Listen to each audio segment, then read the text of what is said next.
Si on parle de ton évolution, je t'invite à revoir comment les enfants font et à revenir à ça, à revenir à apprendre comme un enfant. Parce qu'en fait, littéralement, les enfants, ils partent d'une page blanche, ils ne savent rien, ni comment communiquer, ni comment on utilise les choses, ni quoi faire, enfin, ils savent rien du tout et ils apprennent plein de choses. Et en fait, le but de cette vidéo, c'est que tu enlèves toute cette pression d'adulte que tu mets sur ton évolution et sur tes projets et tout, parce que c'est pas amusant, c'est pas cool, ça met trop de la pression, ça stresse, c'est désagréable en fait, alors qu'on peut vraiment évoluer de manière facile, légère et tranquille si on a la bonne méthode. Et ceux qui ont la bonne méthode, ce sont les enfants. Ou en tout cas, c'est plutôt l'environnement qu'on a donné aux enfants. Donc j'ai analysé 3 trucs quand on observe comment les enfants grandissent et je vais te les partager. Numéro 1, c'est l'environnement stimulant. On leur met plein de couleurs, on leur donne des jouets pour qu'ils testent les choses. En fait, on leur met à dispo plein de trucs. On les sature non pas d'informations, mais de choses qu'ils peuvent vraiment toucher, utiliser, avec lesquelles ils peuvent vraiment pratiquer. Et on parle de couleurs, c'est parce que apparemment c'est ce qui les éveille, c'est ce qui leur donne envie. Toi, fais ça pour toi. Mets-toi devant plein de choses qui te font envie, qui te donnent envie de prendre en main et de vraiment utiliser. Tu vois, par exemple, quand j'ai des amis qui passent chez moi et qui voient les pinceaux et tout, les pinceaux et les planches et tout, bah directement, ils se mettent sur la table et disent « Oh, j'ai trop envie de peindre et tout. Oh, j'ai trop envie de m'y mettre. » Parce que c'est là, c'est déjà dispo. Donc on n'est pas juste en train de se saturer d'informations, de plein de savoirs, de plein de connaissances. C'est bon en fait, c'est pas amusant de savoir plein de choses. Donc c'est vrai que c'est important d'apprendre des choses, mais on oublie cette partie, oh, j'ai envie de pratiquer, j'ai envie de m'y mettre, et quelque chose qui te stimule les yeux, qui stimule ta créativité, qui te donne envie de faire en fait. Donc si tu veux progresser plus vite dans ton domaine là, eh ben mets-toi à disposition en fait tout le matériel, l'espace, crée-toi un environnement stimulant en fait, qui donne envie de faire, de tester, de t'amuser, de créer, de pratiquer. Et si on pousse encore un petit peu plus sur ça, niveau productivité, le truc à faire c'est toujours de te faciliter l'environnement en fait. Si le truc est sous la main et à côté, on y arrive plus que s'il faut aller chercher sous le placard. Par exemple si je parle de vidéo, parce que ça j'en parle souvent, pourquoi je me suis mise à faire le podcast à la place des vidéos, c'est parce qu'il faut se coiffer, s'habiller, mettre en place le trépied, bien s'assurer que la batterie est branchée, mettre la ring light, vider la carte SD, et en plus après il y a des bugs, faut installer le micro, faut faire ceci et cela. Flemme, c'est pas du tout tu vois, c'est pas du tout instantané, c'est pas du tout intuitif, c'est pas du tout fluide. Donc si tu veux avancer dans ta productivité en général, crée-toi un environnement déjà clean, mais aussi vraiment stimulant, qui donne envie et où les choses sont faciles d'accès. Et donc même si on parle d'alimentation par exemple, bah, ce serait bien que ce soit l'eau et les fruits qui sont plus proches de ta main que les chips et les biscuits. Voilà pour la parenthèse. Ensuite, numéro 2. C'est le temps. On leur donne beaucoup de temps et beaucoup d'espace pour pratiquer. On leur laisse vraiment tout le temps du monde et ils peuvent rester là aussi longtemps qu'ils veulent.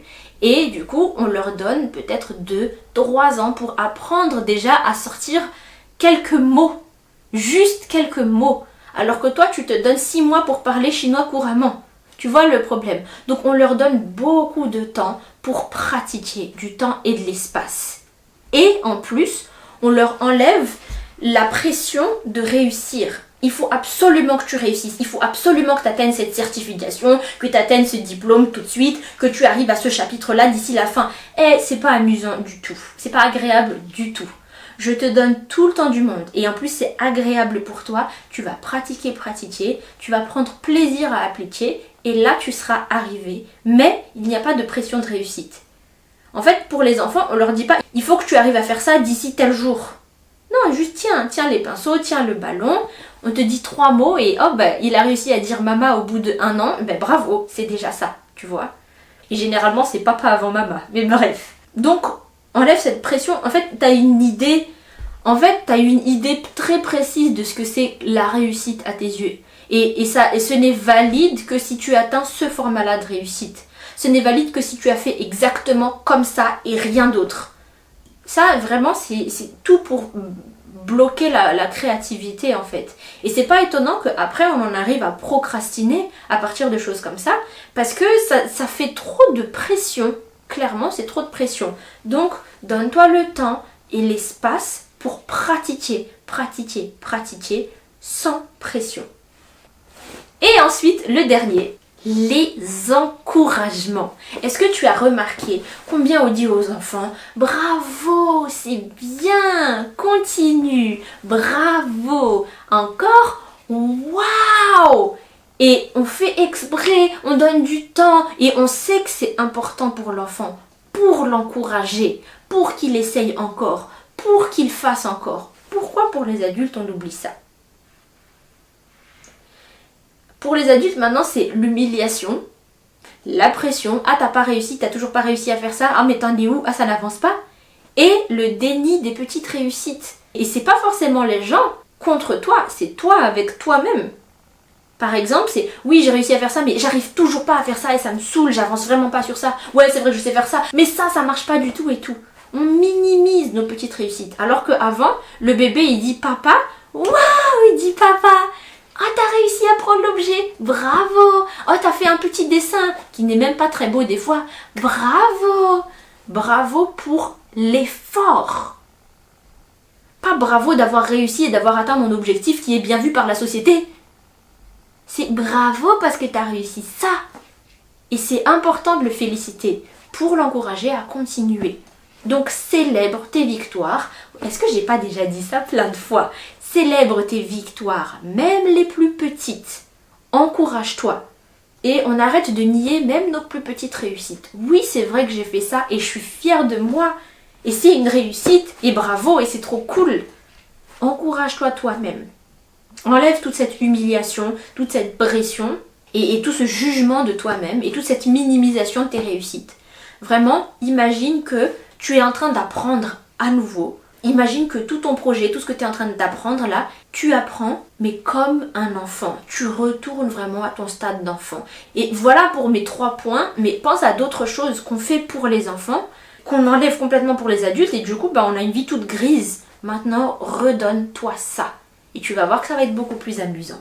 Voilà pour cette vidéo. Merci à toi d'avoir regardé cette vidéo. Moi c'est Irina, je suis coach en développement personnel, coach de vie, coach bien-être, t'appelles ça comme tu veux, et chrétienne, ça veut dire que c'est une part importante de mon coaching. Si tu veux que je te coache personnellement, je te donne rendez-vous dans Ta Meilleure Vie. Ta Meilleure Vie, c'est le QG, The Place to Be. C'est du coaching 2 fois par semaine, toutes les semaines.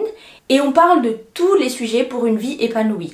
Ta relation avec toi-même, ta relation avec les autres, ta manière de naviguer avec cette vie pour pouvoir lâcher prise, vivre dans le moment présent, être heureuse, vraiment cultiver le bonheur, aussi déstresser et se débarrasser de nombreux de nos problèmes aussi. Dans Ta Meilleure Vie, tu as toute une banque de vidéos de développement personnel comme celle que tu regardes ici. Le soutien du groupe, donc avec toutes les autres inscrites, vous vous soutenez mutuellement, vous vous tenez au courant. Comme ça, tu n'es pas toute seule dans ton travail intérieur.